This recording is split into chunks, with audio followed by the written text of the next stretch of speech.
ओडिशा की सरकार का सिर्फ एक काम है, ओडिशा का जो धन है उसको ओडिशा की गरीब जनता से चोरी करने का काम है। आपकी सरकार सिर्फ यही करती है।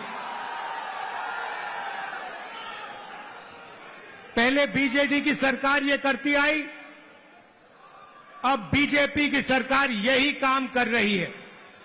एक तरफ ओडिशा की गरीब जनता, दलित, आदिवासी, पिछड़ा वर्ग,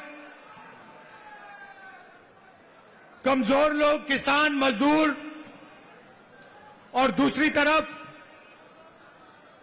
5-6 अरबपति और बीजेपी की सरकार, ये लड़ाई हो रही है। और इस लड़ाई में कांग्रेस पार्टी का कार्यकर्ता जो है वो ही इस लड़ाई को ओडिशा के, वो ही इस लड़ाई को ओडिशा की जनता के साथ मिलकर जीत सकता है और कोई नहीं जीत सकता है। भाइयों और बहनों, बीजेपी पूरे देश में संविधान पर आक्रमण कर रही है।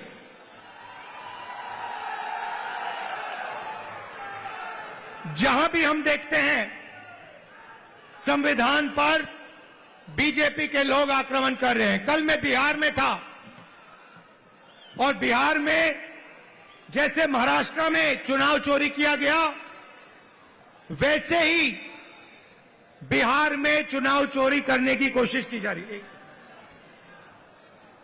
वैसे ही बिहार में चुनाव चोरी करने की कोशिश की जा रही है।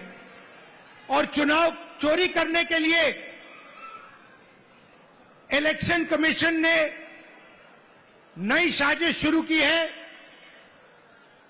इलेक्शन कमीशन बीजेपी का अंग का काम कर रहा है, अपना काम नहीं कर रहा है।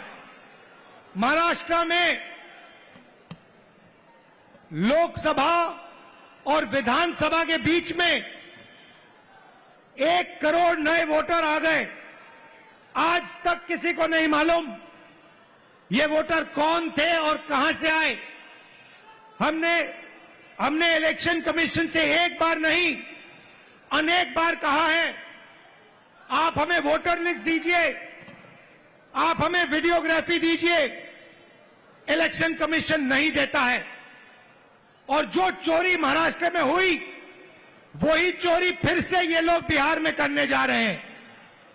कल मैं बिहार गया, इंडिया गठबंधन के नेताओं के साथ हमने कहा कि बिहार में हम इलेक्शन कमीशन को बिहार का चुनाव चोरी नहीं करने देंगे, बीजेपी को चुनाव नहीं चोरी करने देंगे।